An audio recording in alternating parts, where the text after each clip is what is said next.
Oke, dan tamunya nih yang pernah nolak jadi openernya Panji. Enggak, sebenarnya enggak nolak. Kan lo nolak, lo nggak nolak gimana lo? Nego. Materi itu kalau mau nulis biasanya why. Karena ketika kita menjawab why dari setiap permasalahan, yang keluar tuh dari pemikiran kita sendiri. Itu yang genuinnya. Saya setahun itu cuman bisa bikin sejam materi. Materi baru tuh setahun cuman sejam. Kenapa, Min? Dengan rutinitas open mic tiap minggu gitu. Terus Gila, lu nulis tiap materi minggu? tiap hari. Nah, biasanya kan polling, ini poduk. Podcast sambil duduk.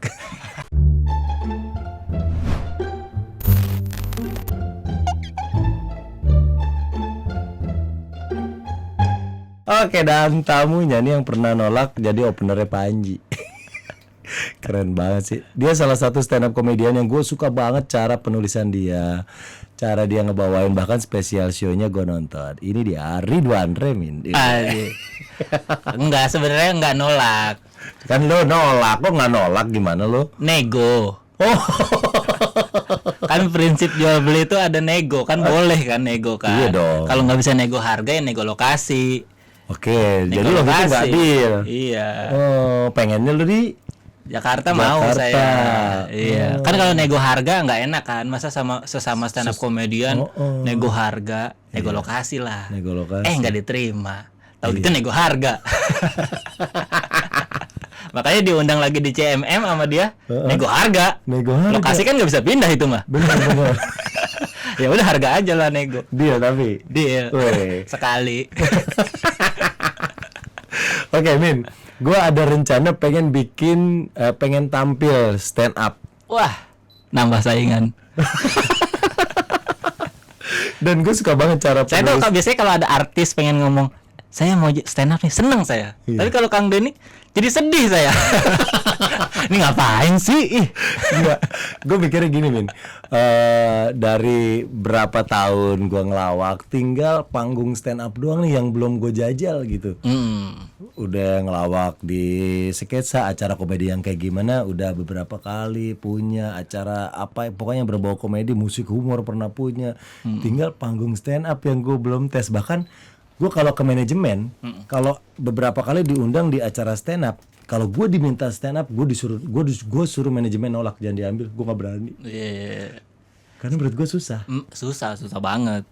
Cuman pasti bisa lah. Jadi kan modalnya udah banyak kan. Saya tinggal ya anggap aja ngelawak sendiri gitu. Nah itu dia. Kalau selama ini kan gue grup cagur. Kalaupun nggak grup, gue di OVJ. Gue ada Mas Parto, ada Bang Ajis. Gue nggak lucu, gue bisa lempar ke Mas Parto. Aku bisa mainin Bang Ajis. Gue bisa mainin set. Gue bisa mainin properti. Di saat gue berdiri, karena gue kebiasaan rame-rame, biasa keroyokan, sendiri buat gue tuh lebih sulit gitu. Iya. Kesalahan kalau ngegrup tuh kita bisa nunggu momen ya. Misalnya Iya. ada jeda istirahat dulu gitu. Kita lihat dulu nih teman kita ngapain nih gitu. Iya, Wah, benar. gue tambahin gitu. Bener.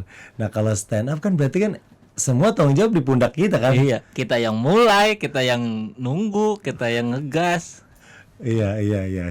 Nah, lu juga pasti pernah mengalami di komedi sketsa. Nah, menurut lu bedanya apa? Bedanya itu karena kepalanya banyak. Saya yang biasanya sendiri, saya tahu openingnya harus gini, nanti disambutnya gini, nyetak golnya gini nih, gitu. Sementara kadang saya ngelemparnya udah bener gini, tapi respon dia kok gitu ya gitu.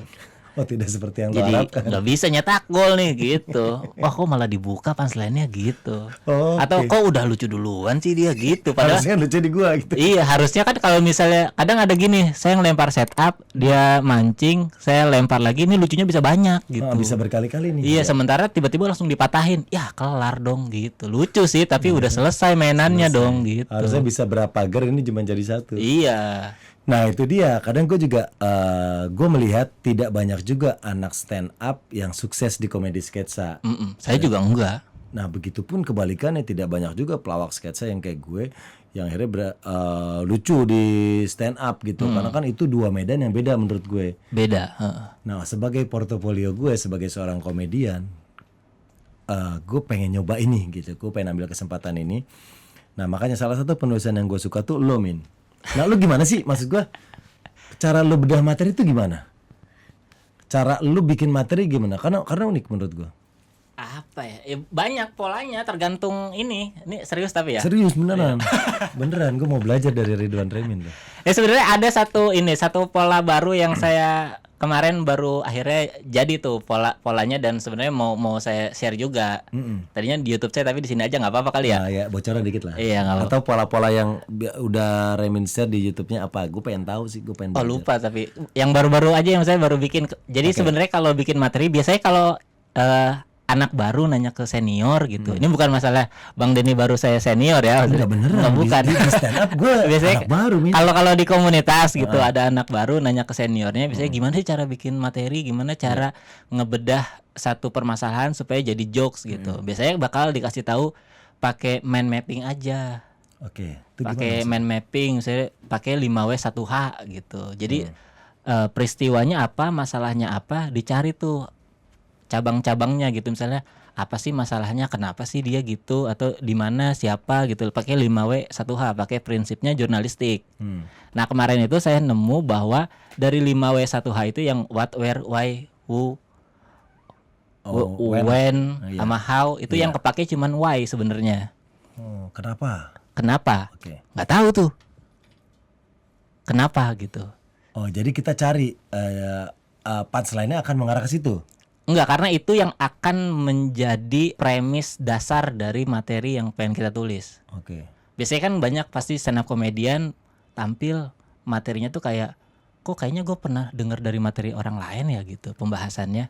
Kok mirip sama pembahasannya materi ini ya, si ini ya gitu. Iya. Karena biasanya yang dikejar itu adalah lucunya dulu. Tapi tidak berangkat dari dalam dirinya sendiri. Makanya yang dibutuhkan dari materi itu kalau menulis biasanya why. Karena ketika kita menjawab why dari setiap permasalahan, yang keluar tuh dari pemikiran kita sendiri. Itu yang genuinnya. Oke. Masalah punchline mah mau gimana juga bisa lah pasti gitu jadi lucu. Masalahnya peristiwa ini yang lu angkat beneran dari lu atau emang lu pengen nyari lucunya doang nih dari sini gitu. Oh, beneran lu alami atau enggak gitu maksud lo? Itu bisa dialami bisa enggak kan, karena kalau stand up kan bisa original, pendapat kan. original, Iya, ya. original. Oh. Nggak selalu storytelling kan, bisa kita pendapat tentang ini gitu. Misalnya yang sering banget diangkat itu kayak mak-mak sen kiri belok kanan. Kan itu banyak tuh fenomena. Itu banyak, saya juga ada materi gitu. Oke, nah maksud gue kita mencoba berbeda gitu dari Berbeda. punchline-nya. Iya, itu kan berarti kan garis besarnya kan tentang lalu lintas, tapi ketidaksesuaian ibu-ibu harusnya bawa motor itu benar. Ternyata tidak benar gitu. Itu kan ketidaksesuaiannya. Nah, itu sudut pandangnya yang dicari. Kenapa ya dia gitu? Kenapa sih dia nggak benar gitu? Sebenarnya kalau mau bikin jokesnya ya itu tinggal contohnya doang kasih. Ada ibu-ibu ngesen kiri belok kanan, ngesen kanan belok kiri gitu. Oke. Tapi tidak dijawab kenapa dia begitu gitu. Oh, harusnya lanjutin lagi tuh. Kenapa dia bisa Harusnya gitu? berangkatnya dari kenapa malah, iya, supaya genuine. Coba kalau kenapa ibu-ibu ngesen kiri belok kanan, pasti jawabannya beda-beda kita. Menurut saya misalnya seujonnya karena dia memang nggak ngerti. Mungkin maksudnya sen kanan itu ya lu ke kanan aja yang belakang gitu, gue mau ke kiri nih. Kan bisa jadi gitu. Oke. Iya. Kalau Bang Denny pasti pemikirannya beda, alasan kenapa si ibunya belok kanan ngesen kiri. Nah itu tuh udah beda duluan itunya dari komika lain. Masalah punchline-nya mah bisa bebas setelah itu. Kadang memang kita memiliki kesamaan premis ya. Iya. Kita bentuk premis sama nih. Kita sama-sama membahas bolu. Iya, Tapi iya. kan ada yang bahas kulitnya, ada yang bahas kemasannya, ada yang bahas plastiknya, ada yang bahas basinya gitu. Iya, beda. Yang ditanya makanya kalau dari 5W1H itu why pertama kali bikin materi. Bisa lagi how, bagaimana, itu baru terakhir. Tapi kalau udah ada materinya, biasanya kan kalau how tuh solusi jatuhnya kan. Gimana sih harusnya ibu-ibu ngesen kiri belok kanan tuh gitu. Apa dia harus dikasih tahu, cegah untuk nggak naik motor lagi kah, atau misalnya dipersulit dia untuk naik motor gitu, atau dipermudah untuk kena tilang kalau ibu-ibu gitu-gitu. Oke. How kan lebih solusi. Kalau saya materi itu apa ya? Ada how-nya sih. Saya tentang ibu-ibu naik matic sembarangan. Itu tuh kayak apa ya materinya? Justru saya mendukung apa ya, pemerintah itu untuk ngasih subsidi buat ibu-ibu supaya bisa beli matic. Oke. Supaya semua ibu-ibu nih bisa kebeli matic. Supaya yang tadinya cuman kita yang kesel sama ibu-ibu, nanti sesama ibu-ibu tuh bisa saling kesel gitu.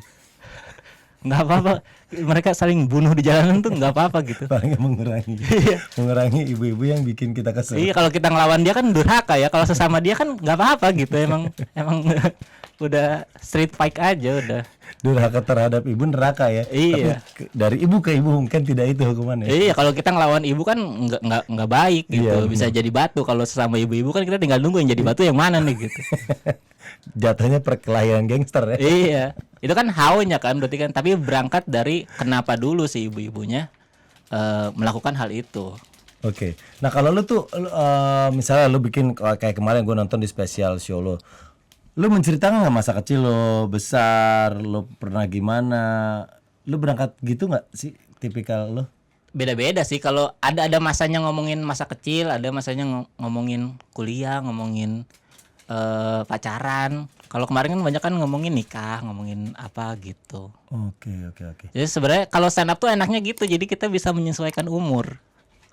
Saya sekarang umur segini pengalamannya apa, itu yang kita ceritain. Kadang kalau di umur segini tapi ngomonginnya masih masa-masa sekolah aneh juga gitu. Iya. Oke. Nah kalau yang materi berangkat dari keresahan itu gimana maksudnya? Apa yang menurut kita salah gitu? Nah, apa ya? Itu kayaknya Radit deh yang ngomong gitu dah. Oh gitu. Nah, kalau enggak berarti bukan enggak dipakai sama semua stand up comedian juga ya? biasanya kalau awal-awal make, saya juga dulu make. Cuman akhirnya saya nemu titik mentoknya kalau berangkatnya dari keresahan. Karena ada masa di mana kayak misalnya sekarang kayak hampir nggak ada keresahan deh saya gitu. Oke. Kayak ngelihat masalah juga ya udahlah gitu. Kalau dulu mah ngelihat orang berantem di Twitter kayak pengen jadi materi nih orang ngapain ya berantem ya gitu. Kalau sekarang mah lihat orang berantem beneran gara-gara berantem di Twitter aja udah bodo amat gitu. Ya udahlah mereka ini berantem. Oke. Nah, makanya sekarang kalau bikin materi berangkatnya dari apa yang pengen saya omongin. Oh lu pengen ngebahas tentang ini nih kita. Iya, gue mau sombong nih, gue udah main film nih gitu. Gue mau ngasih tahu nih kalau gue main film ke luar negeri gitu. Oh lu bahas tentang di luar negerinya, Iya. bagaimana lu ketemu artisnya. Iya, gue kerja nih sama artis-artis besar nih, gue sama bintang film hebat nih, gue pengalaman gitu. Jadi apa yang pengen diceritain aja, karena itu nggak ada habisnya. Tiap hari kita pasti bangun tidur ngelihat sesuatu yang beda suasananya. Ntar pergi keluar ngelihat sesuatu yang beda lagi. Itu bisa kita ceritain terus gitu. Oke, kalau teori-teori di stand up tuh apa aja sih? Kayak callback gitu-gitu ya. Callback basicnya yaitu rule of three, act out, impersonate, personifikasi. Personifikasi itu gimana? Kayak apa ya? Kayaknya ini dah, menghidupkan benda mati kayaknya sih. Oke. Atau memanusiakan yang bukan manusia. Oke. Saya Iya. ada setan tapi kita geraknya kayak manusia gitu. Kalau pocong ngobrol gimana sih? Tapi kayak manusia ngobrol gitu. Oh, terus ada juga what if. What if, iya. Itu berandai-andai gimana kalau. Oke. Banyak, tapi seiring kalau sering nulis materi biasanya tiba-tiba pola itu tercampur dengan sendirinya. Oke. Itu tuh kayak guide untuk yang baru banget biasanya. Oh, kalau misalnya udah ada perbandingan biasanya bisa jadi rule of three nih gitu. Kayak misalnya gue punya pacar banyak banget, ada yang gini, ada yang gini, ada yang gini gitu. Iya. Tapi kan seiring berjalannya waktu yang perbandingan pun bisa jadi what if gitu, atau bisa jadi hiperbola. Gue punya pacar banyak banget, saking banyaknya jadi gini gitu. Oke, nah berarti lo tipikal bikin aja dulu. Enggak patokan bikin what if nyari callback enggak ya? Enggak, kayaknya ini dah setiap materi itu atau setiap tema itu Kalau punya ditarik ada rumusnya. punya nyawanya sendiri dah dia. Punya apa ya? Punya kecocokan sama polanya sendiri. Nggak bisa yang gue ngomongin pernikahan tapi pakai what if nih gimana ya? Nggak bisa gitu kayaknya mah. Iya benar. Ya sepembahasannya aja. Gue ngebahasnya gini. Oh jatuhnya ternyata hiperbola nih gitu. Oke. Cuman biasanya kalau saya dari 5 menit itu kalau bisa polanya lebih bervariatif. Jadi nggak mau rule of three ada 2 biji di satu tema yang sama gitu. Atau hiperbola berderet gitu 2 biji nggak mau. Karena akan kebaca ya. Iya, kan enak juga ya. Jenuh juga, jadi Iya, kayak benar. bosan juga. Karena di Bogor ada kalau baru-baru rule of three semua. Jadi kita sampai ngitungin satu gitu, 2, 3 ya nggak lucu gitu. Oke. Dan lu termasuk yang harus open mic itu jadi salah satu bagian ngetes materi ya, Min? Harus ngetes materi sama ngetes ngomong. Saya kan nggak terbiasa ngomong sebenarnya. Oke.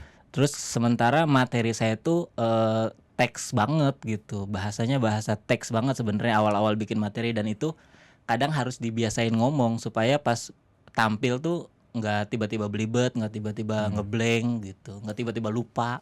Tapi gue ngeliat lu di YouTube atau gue nonton lu langsung enak aja, Min. Gue liat apa memang sekeren itu persiapan lu sampai akhirnya lu tuh udah tahu gimana gitu. Nggak tahu ya, karena mungkin kalau yang di YouTube dibayar sih tampilnya.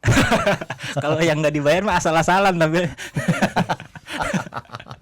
Kadang lu bete gak sih kalau lu lagi di mana direkam atau diupload? Bete, pernah waktu itu yang paling parah tuh yang di Aceh sebenarnya. Oh, lu lagi off air. Tahun 2000 berapa ya? 19 kalau apa 18 gitu. Udah off air, terus acaranya 30 menit lebih saya tampil materi off air, terus tiba-tiba tayang di YouTube. Udah diminta turunin ke panitianya, udah turun tuh. Tiba-tiba diupload sama akun yang nggak jelas, yang anonim gitu, bukan yang nggak bisa kelacak gitu. Iya nih, punya siapa juga nggak tahu gitu, mintanya gimana. Terus ya udah, resiko lah.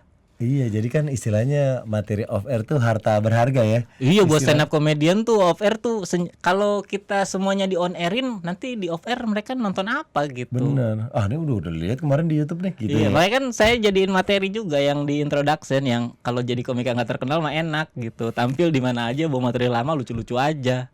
Saya materi lama dikit orang tahu nggak lucu, materi baru belum jadi nggak lucu gitu. Nah itu saya tuh apa yang pengen saya omongin diomongin di stand up, bukan masalah keresahannya, tapi ya gue pengen ngomongin aja nih, tai nih yang upload nih gitu. Makanya openingnya kan ada yang udah hafal materi stand up di YouTube, bangsat lo YouTube gitu. Iya. Karena buat gue pelawak juga, gue ada materi off air yang selalu gue pakai itu aja. Karena medannya beda, audiensnya beda. Itu kalau gue total materi off air udah berapa miliar itu. Iya udah banyak pasti. Iya. Saya setahun itu cuman bisa bikin sejam materi baru tuh, setahun cuman sejam. Kenapa, Min? Dengan rutinitas open mic tiap minggu gitu, terus Gila, lu nulis tiap materi minggu? tiap hari. Iya, sejam doang. Yang jadi materi yang bisa dibawain di panggung stand up ya. Bukan, atau panggung show gitu, yang kan agak spesial juga kalau show materinya nggak boleh yang cuman lepasan 1-2 biji doang kan. Iya. Nah, lu beneran nulis tiap hari? Nulis tiap hari. Jokes tapi bukan yang udah jadi materi stand up, kadang cuman jokes doang aja. Apa ide doang gitu? Oh, gue mau bahas ini. Ide jokesnya. doang, tapi biasanya dibiasain satu minimal udah ada jokesnya. Ada gar. Oh, oke.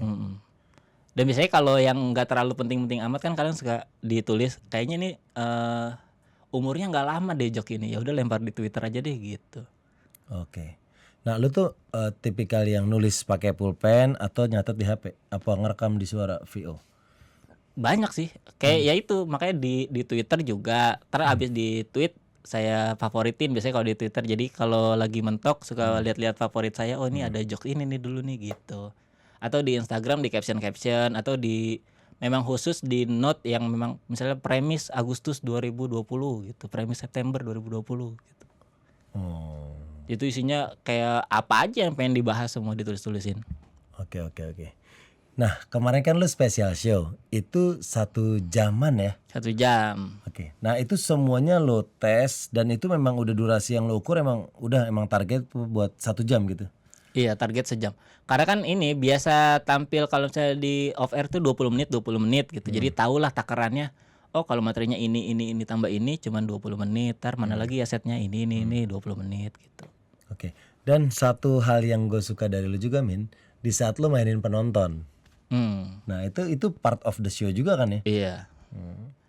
Itu makanya banyak ini sih banyak untungnya kalau penontonnya kelihatan. Oke. Dibanding sekarang kan banyak job virtual gitu ya. Itu beneran ngandelin materi aja gitu. Terus kita juga nggak bisa lepas dari materi, beneran materinya 15 menit kita bawain 15 menit, jadi aduh pusing juga gitu ngapalin semua, nggak ada jeda ketawa penontonnya, nggak bisa keluar dikit ngomongin penonton habis itu balik lagi gitu. Iya. Kita kan nggak tahu titik penonton jenuh tuh di mana kalau virtual kan. Benar. Dan kita nggak tahu selucu apa materi yang udah kita bawain. Iya, meskipun saya yakin lucu sih, cuman Iya. Tapi kan kadar lucu kan beda-beda, ada ger ada gedor. Yang kadang kita perlu diam dulu, jeda dulu. Iya, Kalau enaknya ini kan gitu. nggak ada jeda. Iya, enaknya gitu kalau misalnya langsung tuh kayak, udah ketawa dulu dah. Apalagi ya tadi ya. Oh iya. Gitu. Kalau virtual tuh gak bisa. Udah pede aja udah. Ya lucu. Ayo terus. Apalagi ya tadi. Oke, paling nggak mungkin teknologi bisa ditambah virtual, tapi kita bisa ngeliat tuh yang nonton kita. Kalau sekarang bisa yang diketawakan gitu juga ada LED, terus zoom-nya tuh Kayak ada zoom orang-orangnya. gitu kan? Iya, iya. Zoom-nya Oh, gitu. ada. Oh, jadi Cuman paling tetap nggak aja kita nggak responnya nggak langsung juga. Iya, iya. Bisa aja panitia nyenengin kita tuh, naikin orang yang ketawa itu. Iya, tahu tuh meeting di acara mana kali itu dimasukin situ rekaman ya. Iya. Oke, Min, menurut lu yang menarik untuk kalau gua show di stand up, materi kayak gimana sih yang pengen lu denger? Maksudnya dari lu udah kenal gue, tahu gue pengen tahu deh bang sisi lu yang ini. Ada nggak? Biar mungkin gua bisa, oh iya ternyata orang pengen tahu ya tentang yang itu ya. Oh ternyata materi stand up tentang ini tuh seru nih gitu. Apa ya? Ya kalau saya sih selera saya kalau nonton stand up komedi pasti materi-materi yang ada apa ya? Kayak mendobrak norma-norma sosial biasanya gitu. Kayak misalnya kita taunya ini tuh sopan, ini tuh nggak sopan. Padahal kalau kita pikirin lagi ternyata yang nggak sopan ini juga sopan-sopan aja loh. Justru yang sopan juga kayaknya nyebelin deh gitu. Yang gitu-gitu, yang tidak sejalan dengan pemikiran umum saya seneng biasanya. Oke. Tapi kalau Bang Denny mah cerita-ceritanya juga ditunggu pasti sama orang-orang. Iya, karena gue juga dari sekarang gue udah mulai apa ya? Oh, dari gue inget gue masa kecil, gimana galaknya bokap, terus cerita gue yang kejailan dulu gue satu base camp sama Bang Komeng, dan menurut gue itu seru-seru sih. Nah gue mulai menyusun itu tuh Min. Kan itu ada jokesnya Bang Denny yang saya ingat yang apa? Yang apa sering ditanya kalau misalnya ketemu orang ngelawak gitu. Iya itu juga gue alamin sering tuh, kayak lu juga pasti sering kan dialamin. Tapi kan akhirnya penyelesaiannya beda. Bang Denny kan yang ini, yang tukang ojek aja di rumahnya nggak naik motor kan, gitu.